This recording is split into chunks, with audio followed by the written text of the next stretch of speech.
तो हेलो दोस्तों, स्वागत है आप सबका आपके अपने YouTube channel free education by PK Mehta में।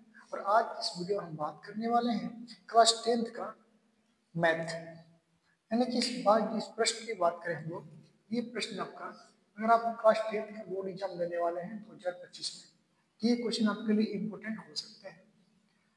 यानी कि क्लास जब का एक्सरसाइज बात करें हम लोग, इसमें एक्सरसाइज आपका इसमें 9 का ये प्रश्न है, ठीक है ना।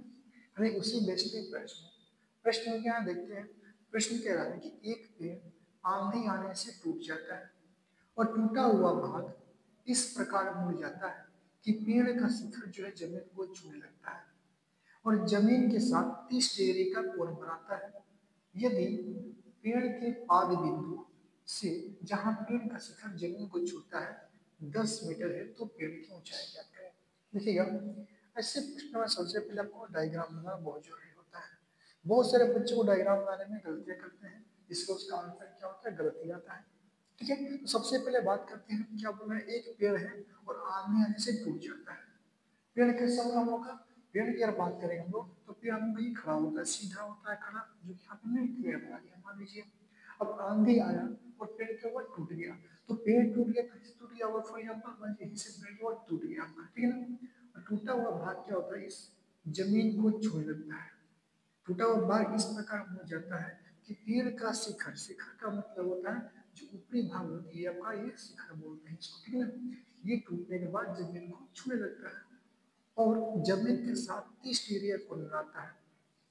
यानी कि ये आपका जमीन हो गई है, ठीक है ना। तो ये जमीन हो गया और जमीन पे जब एक पार्ट टूट के गिरेगा यहाँ पे, तो ये आपका जमीन के साथ आपका 30 डिग्री का कोण ही बना रहा है, ठीक है दोस्तों। तो कहने का मतलब ये जो पार्ट है आपका यहाँ पे खत्म हो जाएगा, ये पार्ट हम तोड़ के यहाँ पर लगा दिया, ठीक है। अब दिया हुआ प्रश्न में तीसरे को, यदि पेड़ के पाद बिंदु, यहाँ पाद बिंदु का मतलब होता है पेड़ की, यहाँ पे जड़ की बात कर रहा है, ठीक है। पेड़ की पाद बिंदु से जहां पेड़ का शिखर जो है जमीन को छूता है, यानी कि पेड़ का शिखर कहाँ, ये हम लोग है, और जमीन को छूता है। तो पेड़ की पाद बिंदु से जड़ से इस पेड़ का शिखर का जो दूरी है आपका, ये 10 मीटर का दूरी है।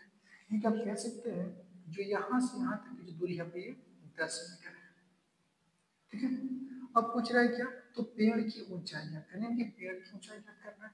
अब ध्यान दीजिए एक बात, यहाँ पे पेड़ की ऊंचाई क्या होगी, तो आप बोलेंगे कि टोटल पेड़ ही तो है, ये पार्ट भी पेड़ है और ये पार्ट भी क्या आपका पेड़ है ना। यानी कि दोनों का हमको लेंथ फाइंड करना पड़ेंगे और दोनों का हम ऐड कर देंगे। सबसे पहले हम इसको नंबरिंग करते हैं, ए बी और इसको मानते हैं हम लोग सी। हम बात करते हैं अगर पेड़ की ऊंचाई की, तो पेड़ की जो ऊंचाई होगी हमारा वो ए बी भी होगा हम लोग का। पेड़ की अगर ऊंचाई की बात करें, वो क्या होगा हमारा ए बी और प्लस का आपका ए सी भी होगा, हुआ ना। यही हमारा पेड़ जो है, ये भी पेड़ का भाग है और ये भी क्या होगा, पेड़ का भाग है। हमको A B plus B C का वैल्यू यहाँ पे फाइंड करनी है, ये पूछ रहा है प्रश्न में। प्रश्न को सोल्व कैसे करेंगे, सबसे पहले गिवन हमको दिया, क्या हम लोग बात करें यहाँ पे दिया है, तो गिवन हमको फाइंड किया हम लोग, तो दिया गया हमको बी और सी का डिस्टेंस दिया गया आपको, कितना दिया है 10 मीटर। यहाँ बात करते हैं उनका बी सी इक्वल टू दिया आपका 10 मीटर। और क्या दिया है यहाँ पे, थीटा दिया गया आपका 30 डिग्री एंगल, जिस एंगल पे मुड़ा हुआ उसका वैल्यू दिया है कितना 30 डिग्री आपको। तो इसका शॉर्ट ट्रिक की बात कर देंगे थोड़ा सा, जो आपको फाइंड करने होते हैं उसको ऊपर करने हैं, जो आपको यहाँ पे गिवन में रहेगा दिया हुआ उसको आपको नीचे करने हैं। फॉर एग्जाम्पल अगर आपको याद होगा थोड़ा सा, अगर आपको एक्सरसाइज 8.1 का मैथ पढ़े होंगे, उसमें लोग पढ़े होंगे कि साइन थीटा बराबर पी बटे एच होते हैं, कोस बराबर एच बटे बी होता है, थीटा पी बटे पी होते हैं। सेम उसी का हम लोग इस्तेमाल करने वाले हैं। हमको पता होगा है किसी भी त्रिभुज का जो नीचे वाला पार्ट होता है इसको बोलते हैं बेस, यानी कि आधार बोलते हैं हम लोग। इसको बोलते हैं हम लोग क्या, लंब बोलते हैं, ठीक है। इसको हम लोग पी से सूचित करते हैं परपेंडिकुलर, इसको बोलते हैं हाइपोटेनस, इसको बोलते हैं हम लोग बी यानी बेस, ठीक है। अब यहाँ हमको लंब भी निकालना है और हमारा हाइपोटेनस भी निकालना है, ठीक है। तो सबसे पहले हम बात करते हैं लंब को निकालते हैं। अब देखिएगा, ऐसे प्रश्न होता है कि आपको एक रेखा यानी एक भुज आपको गिवन रहेगा, बाकी दोनों में आपका बोल सकता है फाइंड करने के लिए, और आपको एक एंगल भी गिवन में रहेगा, दिया रहेगा, ठीक है।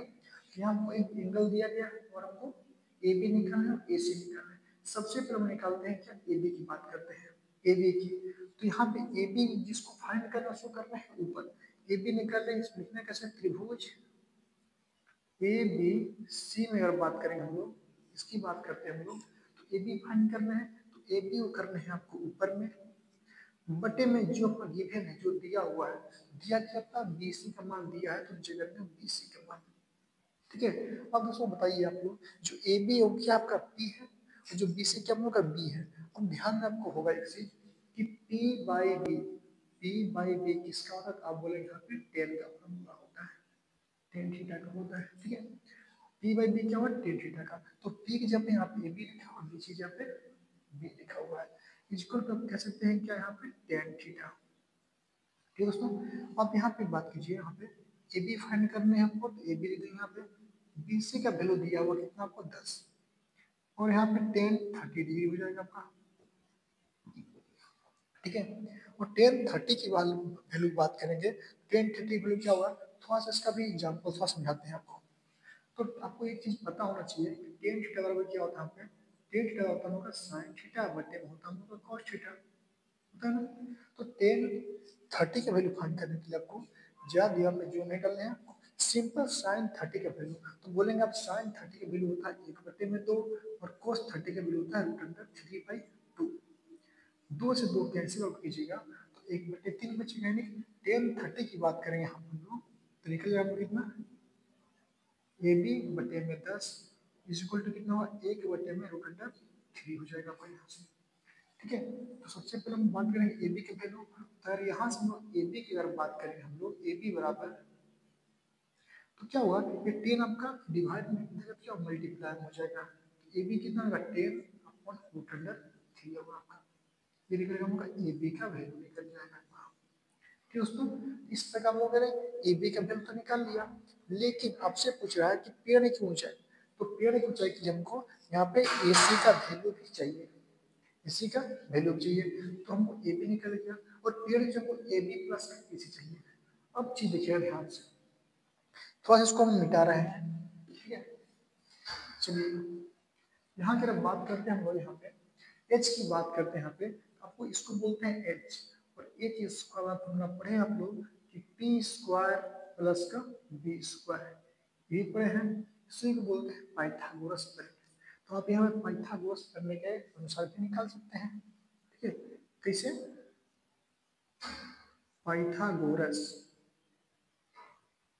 परिमेय, परिमेय से पाइथागोरस प्रमेय की बात करेंगे, तो पाइथागोरस प्रमेय कहता है हम लोग का कि कर्ण का स्क्वायर एसी है हम लोग का, बराबर होता है लंब का स्क्वायर ए बी का स्क्वायर प्लस का धार का बीसी का स्क्वायर होता होगा। ठीक है, एसी की बात करेंगे यहाँ पे, तो एसी स्क्वायर बराबर हो जाएगा हम लोग कितना, ए बी कितना हम लोग का, तो ए बी आप बात करें यहाँ पे, ए बी दिया है 10/√3, 10/√3, इसका करना आपको होल स्क्वायर प्लस का बीसी का वैल्यू दिया आपका 10, इसका करना आपको होल स्क्वायर सिंपली।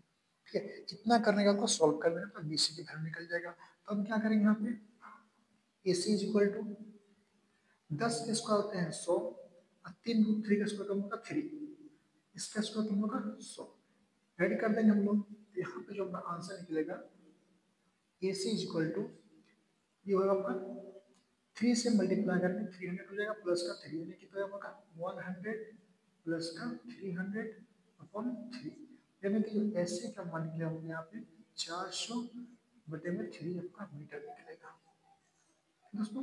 लेकिन आपसे क्या पूछा था, पेड़ की ऊंचाई, यानी कि पेड़ से क्या होगा ए बी प्लस का ए सी है, तो ए बी प्लस का ए सी चाहिए, दोनों का आप छोड़ देंगे, ए बी की वैल्यू इतना निकला हुआ है, यानी कि यहाँ पे करना है कि आपको ए बी प्लस का ए सी इक्वल टू, ए बी का वैल्यू निकला है 10/√3, 10/√3 प्लस का 400 है आपका, यहाँ पे बटे में कितना है 3 है आपका, है ना।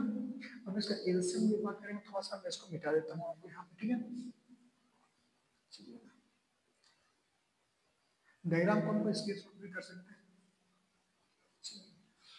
अब बात करते हैं, सब ऊपर में यहाँ पे शूट कर लेते हैं, इन दोनों के एलसीएम की बात करेंगे, दोनों के एलसीएम कितना होगा उनका 3√3 हो जाएगा, इस √3 से अपना √3 कैंसिल होगा, तो बचा कितना 1, और 1 × 10 करेंगे कितना, सॉरी रूट 3 से रूट 3 कैंसिल कितना हो जाएगा, 10 बचेगा, और 3 बचेगा यहाँ पे, 3 × 10 करेंगे 30 हो जाएगा हम लोग यहाँ पे, प्लस 3 सबका 3 कैंसिल होगा तो बचे कितना होगा, रूट 3 बचेगा, और रूट 3 सब इसमें मल्टीप्लाई करेंगे तो कितना कम होगा यहाँ पे, 400 रूट अंडर 3 होगा, ठीक है। और यही आपका क्या हो जाएगा, फाइनल आंसर हो जाएगा कितना, 30 प्लस का 400 root under 3 divide by 3 root under 3, आपका मीटर में आंसर हो जाएगा।